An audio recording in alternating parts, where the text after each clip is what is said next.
The first cruelty of the evening did not come in a whisper, nor behind a fan, nor tucked beneath the velvet veil of polite society. It arrived like a blade flung across the ballroom, cold, public, and deliberate. Lady Evelina Harrow had barely crossed the threshold when her stepmother's voice sliced through the winter charity gala, bright as shattered glass. "Do stand straighter, child. A wilted posture only confirms what the world already suspects, that nothing about you can ever bloom." The nearby guests stilled. Even the orchestra faltered, as if the violins pitied her. Evelina did stand straighter, though the motion was slow, careful, as though bracing her ribs against invisible pressure. Her face, pale from weeks of quiet endurance, tightened for only a heartbeat before smoothing into practiced composure. She bowed her head politely to the watching ladies, pretending not to hear what every ear had already seized upon. Her stepmother, Lady Harrow, stepped closer, her smile sweet as arsenic. "You must not mind me, my dear. I only wish to prevent disappointment. After all, we would not want suitors imagining possibilities that simply aren't there." A lady to the left inhaled sharply. Another murmured, "Good heavens!" And then the word formed, soft, gleeful, poisonous. "Baron." Though Evelina had never once been married, nor courted long enough to expect anything of consequence, the insult clung to her like burrs to wool. It was not about childbearing. It was about worth. Baron meant empty, insufficient, a woman who could not inspire affection or admiration, a woman who grew no hope in others. Evelina forced her lips into a small, dignified smile. "If you wish me to circulate, stepmother, I shall." "You will circulate," Lady Harrow replied, "but try to keep to the shadows. No one likes to be accosted by desperation." The humiliation burned, but Evelina refused to crumble. She lifted her chin an inch, only an inch, then walked toward the refreshment table, where she could pretend interest in sugared figs and snow-dusted pastries, while hiding the tremor in her hand. She murmured greetings to strangers, pivoted gracefully when addressed, and pretended the room did not tilt with every stolen glance cast her way. She had just reached for a silver goblet when her glove slipped from her fingers and fell to the marble floor. A simple accident, a trivial mishap, but when she bent to retrieve it, two ladies tittered behind their fans. Even her belongings tried to escape. Her hand froze. Her breath tightened. Shame quivered just beneath her skin, ready to spill. And then another hand reached the glove first. A man's hand, gloved in black kid leather, lifted the silken accessory with a deliberate gentleness at odds with the room's cruelty. Evelina looked up, startled, and her breath caught fully this time. The Duke of Ravenswell, Benedict Ashbourne, widowed a year, adored by the public for his philanthropy, feared by Parliament for his iron will, and whispered about by half the women in London. Tall, broad-shouldered, dark-haired, yet none of that struck her as fiercely as the expression in his eyes. They were steady, unhurried, as though he had witnessed the entire scene and stepped forward not out of pity, but principle. "Lady Evelina," he said quietly, offering the glove. No lady should bleed beneath another's words. "Allow me." His voice was not suave or embellished. It was simply sincere, and that made her heart sway dangerously.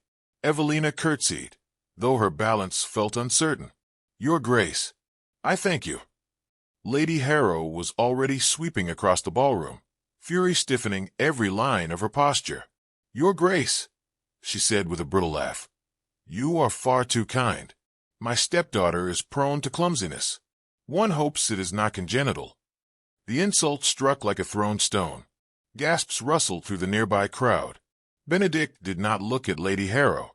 He continued to look only at Evelina, as though the others had melted from existence. "Clumsiness," he replied, "is not what I observed." A ripple of interest spread. Heads turned. Whispers stirred. Evelina's pulse hammered. Her stepmother's nails dug crescents into her fan. "Your Grace," Lady Harrow said, "perhaps you would prefer more engaging company." "I am precisely where I intend to be," Benedict replied, his tone so polite it became a rebuke. He extended his hand to Evelina. "Would you grant me a dance?" Silence fell with the weight of snowfall. Evelina's lips parted. She knew what acceptance would unleash, Speculation, mockery, rumor. She knew her stepmother would punish her with exquisite precision later. She knew the entire ballroom had already decided what this meant. But she also knew this was the first kindness offered to her in months, no years. Her hand trembled as she placed it in his. The Duke guided her into the center of the floor as the orchestra resumed with a soft, lilting waltz. The world blurred at the edges. Only the warmth of his hand remained sharp. He kept a respectful distance, his posture dignified, but something in his gaze carried an unwavering promise. You will not be alone in this moment. As they turned, the murmurs thickened. The Duke is dancing with her. Is he mad? Perhaps he pities her. Evelina kept her eyes on the Duke's collarbone, afraid that meeting his gaze would unravel her. You need not do this, she whispered.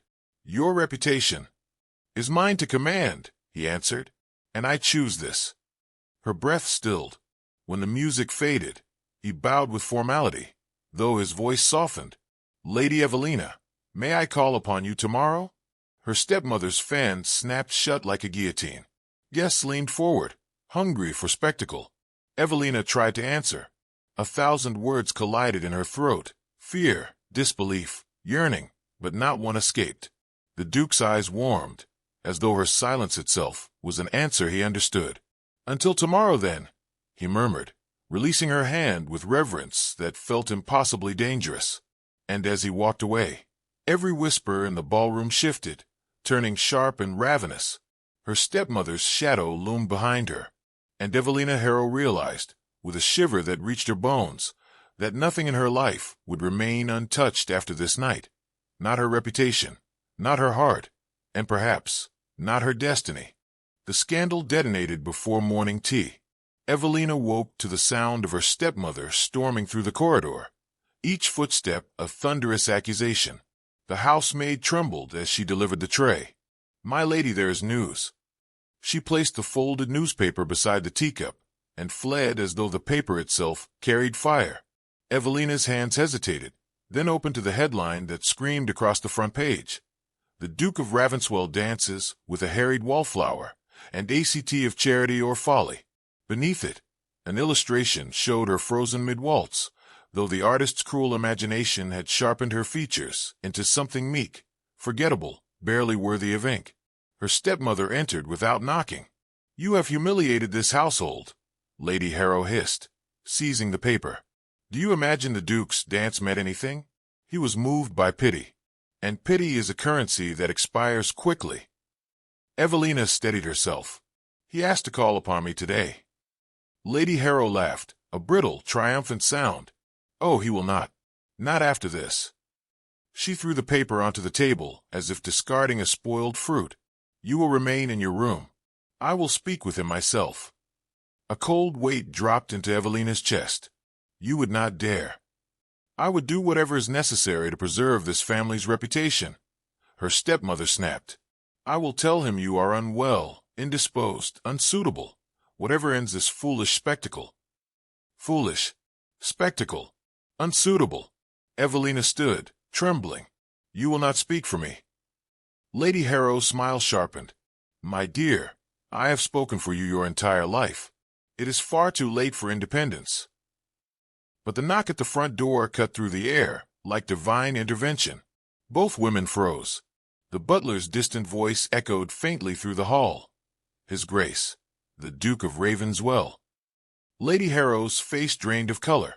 Stay here, she ordered, then swept out with venomous purpose. Evelina did not obey. She followed at a quiet distance, her slippers soundless on the polished floors, until she reached the threshold of the receiving room. She remained hidden behind the tall frame of the doorway, heart pounding as the scene unfolded. Benedict stood beside the hearth, winter sunlight tracing the strong lines of his profile. He bowed slightly as Lady Harrow entered, but there was no warmth in the gesture, only courtesy shaped into a weapon. Your Grace, Lady Harrow said sweetly, I regret to inform you that my stepdaughter is too unwell to receive visitors. Indeed? Benedict asked, his gaze cutting through her pretense. I saw her moments ago at the landing. Lady Harrow stiffened. Evelina's breath caught. He had known she was there. He always seemed to know. The Duke continued, I am here because I offered my word. I do not renege on promises lightly. Lady Harrow shifted tactics with stunning speed. Your Grace, surely you see how harmful these rumors are. People are saying she schemed for your attention, that she positioned herself to gain sympathy. I am not concerned with what people say, he replied calmly. Only with the truth. The truth, Lady Harrow said, her composure fraying, is that she is limited in her prospects. Evelina flinched. The Duke's jaw tightened, but his voice remained even. Then I shall decide the limits for myself. Lady Harrow's mask cracked. She will drag you into scandal. Lady Harrow, Benedict interrupted softly. I have survived Parliament, foreign courts, and the London press. I assure you, your stepdaughter's reputation is not the threat you imagine. The threat is how she has been treated. Her stepmother froze, stunned into silence.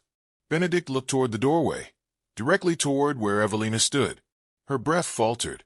He extended a hand, neither commanding nor pleading, but inviting. Evelina stepped into view. Lady Harrow's expression curdled with disbelief as the Duke bowed to Evelina with a reverence that contradicted every cruel word spoken in this house. Lady Evelina, he said, would you walk with me? I brought a carriage, and the winter gardens are untouched by the noise of the city. Evelina's fingers shook as she placed her hand in his, but her voice held steady. Yes, Your Grace. Lady Harrow sputtered. You will regret this, both of you.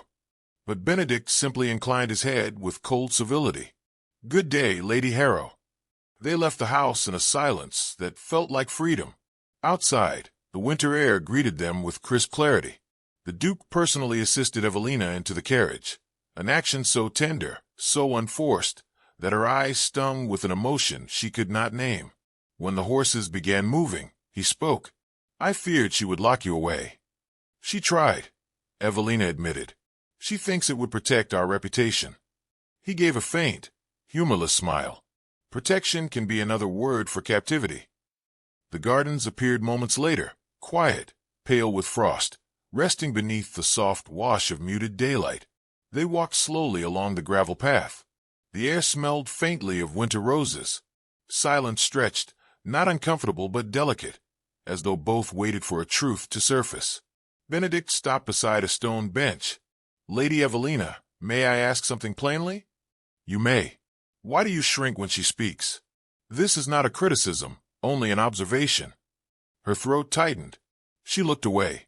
Because shrinking is safer than being struck. He inhaled sharply, not with shock, but with a restrained fury she felt rather than saw. Words should never wound more deeply than silence. My stepmother has ensured they do, she answered quietly. He lifted her chin, not possessively, not boldly, but with aching gentleness, as if her face were something fragile and precious. No one should have such power over your worth. She exhaled, trembling. Worth is something others assign, Your Grace, not something I have claimed. That is untrue, he murmured. If society cannot see your value, then the failure is theirs, not yours. Before she could answer, a distant rustling came from the gate. A footman hurried toward them, breathless. Your Grace, another paper has been released. Benedict accepted the page, scanning it rapidly. Evelina watched his expression shift from annoyance to alarm. He held the page toward her. Her heart stopped. The headline read, The Duke makes his intentions clear, a proposal imminent? And beneath it another false sketch, this time depicting them standing scandalously close in the ballroom, his head bent as though whispering declarations. Her stepmother's words echoed in her mind. He will not come. He will not endure scandal for you. But he had come. And with this new headline, he might suffer far worse. Evelina swallowed. This is my fault. He stepped closer, voice low and resolute. No, but the world will believe what it pleases. He folded the paper sharply, eyes burning with a decision she could feel forming even before he spoke. Lady Evelina, he said, his voice trembling with the weight of what he was about to reveal. There is only one way to silence them. Her breath caught as the wind stilled around them. We must choose what comes next together. The retaliation arrived before dawn, swift and merciless. A servant slipped a sealed letter beneath Evelina's door. Her stepmother's handwriting slashed across the envelope like a threat. Evelina opened it with numb fingers, expecting venom. What she found was far worse, a single sentence. If you leave this house today, do not expect to return. No signature, no farewell, just exile wrapped in ink. For a long, trembling moment she stood in the cold quiet of her room, staring at the words that severed her from the only home she had known. It struck her not as cruelty, but as inevitability, the final act in a long play of disdain. She pressed the letter to her chest, swallowing the ache that rose like a wave. Her stepmother had spoken many things in anger, but this was intention. A knock startled her. "My lady," whispered the housemaid. "His Grace waits at the gate." Already? Evelina felt her breath tighten. She had expected him today, but not so early, not with frost still clinging to the windows, not with her heart in such disarray. She moved quickly, gathering nothing but her cloak. There was no time for hesitation, not with the consequences unfolding like storm clouds. She descended the staircase quietly, hearing nothing from her stepmother's chambers. Perhaps Lady Harrow was awake, simmering with victory. Perhaps she was sleeping soundly, convinced her letter would break Evelina's resolve. But resolve, Evelina discovered, did not crumble as easily as her stepmother believed. Outside, the morning air bit at her skin, cold and honest. Benedict stood beside his carriage, speaking to his driver in a low voice. When he saw her, he did not smile. He looked concerned, almost stricken. "Evelina," he said softly, "you should not be out in this chill. Are you unwell?" For a moment, words deserted her. She held out the letter. He read it quickly, jaw tightening with each passing second. When he finished, he crumpled the page, with a controlled breath. "She means to frighten you into submission. It appears she means to cast me out." His expression darkened. "You are not hers to cast aside." Evelina looked down. "Then whose am I?" The question surprised even her, emerging from some hidden chamber of hope and fear. Benedict stepped closer, lowering his voice as though the cold itself might overhear. "If you allow it, you may be mine. Not by obligation, by choice." Her heart stuttered. "You speak of choice, your grace, yet the world claims we have none. They say we are already bound by rumor." "And I say the world has no authority over our truth," he answered. "This scandal cannot be controlled, not with denial, not with silence, but it can be overtaken by conviction." She exhaled shakily. "Conviction of what?" "That our bond is real enough to withstand their noise." The admission trembled through her. "Is it real to you?" He looked almost pained by the question. "From the moment you lifted your chin in that ballroom despite her cruelty, I saw more courage in you than half the people who judge you." Evelina felt tears threaten, not of sorrow, of relief, bewilderment, fragile wonder. "I do not know how to be brave," she whispered. "You already are," he murmured. "You came here." A single breath passed between them, trembling with possibility. "Come with me," he said softly. "There is something I must show you before decisions are made." She nodded. He helped her into the carriage, but she could sense his anger simmering, not at her, but at the injustice that had shaped her life. As the carriage rolled through the quiet streets, she spoke in fragments, of humiliation, of expectations, of how long she had lived beneath another's disdain. Benedict listened without interruption, his silence a vow that her words would never be dismissed again.